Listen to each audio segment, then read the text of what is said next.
Pasca menetapkan ZZ, pengelola panti asuhan yang diduga mengeksploitasi anak menjadi tersangka, polisi menyebut masih mendalami dugaan penyalahgunaan donasi panti asuhan untuk kepentingan pribadi.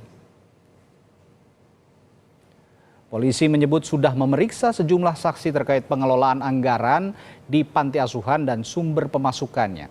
Hasilnya polisi menemukan ada dugaan penggunaan donasi dari masyarakat untuk panti asuhan untuk kebutuhan pribadi pengelola. Setelah menetapkan satu pengelola jadi tersangka, polisi masih mendalami peran istri pengelola dalam kasus dugaan eksploitasi anak di panti asuhan. ZZ ini menggunakan uang yang didapat dari para donatur untuk kepentingan pribadinya. Uang tersebut digunakan untuk memenuhi kebutuhan hidup. Di antaranya pelaku juga sempat membeli sebidang tanah menggunakan uang tersebut. Selain itu juga pelaku juga membeli sepeda motor, handphone, laptop dari uang tersebut. Saat ini kita sudah mengambil keterangan dari para saksi yang ada. Sementara sebelum ditahan polisi, pengelola panti asuhan yang melakukan live atau siaran langsung di media sosial TikTok membantah adanya eksploitasi anak atau mencari uang di media sosial. Namun polisi masih memeriksa dan mendalami kasus dugaan eksploitasi anak di panti asuhan Tunas Kasih Olayama Raya, Medan, Sumatera Utara. Saya tidak memenuhi skip, artinya ya susu adik itu masih lengkap banyak dan belanja anak-anak ini masih ada. Sementara uang sekolah mereka bulan 9 ini sudah beres, ya kan? Jadi tidak mungkin kita tolak kalau orang-orang baik itu melemparkan gift itu. Tidak mungkin kita tolak dan tidak ada unsur mengemis di situ. Ya tidak ada unsur mengemis secara online. Ya artinya Dinas Sosial Kota Medan menggerebek panti asuhan Tunas Kasih Olayama Raya di Medan yang diduga melakukan eksploitasi anak melalui media sosial TikTok.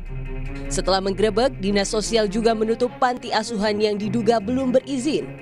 Beberapa anak panti asuhan juga dikembalikan kepada orang tua hingga memindahkan pengasuhan anak-anak dari panti ke pemerintah daerah.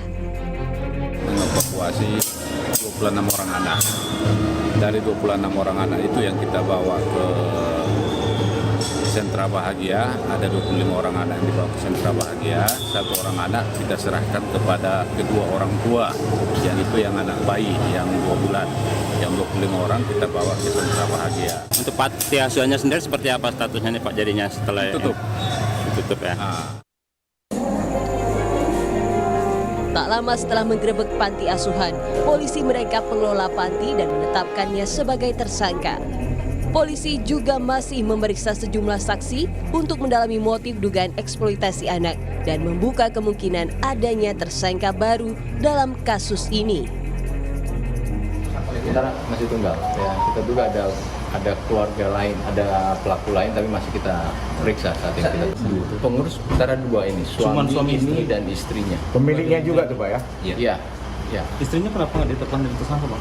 Ya ini masih kita dalami. Nanti kalau memang masuk ke dalam ini, fakta hukumnya akan kita tindak lanjuti. Kasus dugaan eksploitasi anak di panti asuhan ini berawal ketika pengelola panti asuhan melakukan aksi live melalui akun media sosial TikTok yang diduga untuk mencari donasi. Warganet yang menonton live panti asuhan di panti mencurigai ada perilaku yang salah dari pengelola panti karena memberi makan bayi berusia 2 bulan pada tengah malam. Tim Liputan, Kompas TV.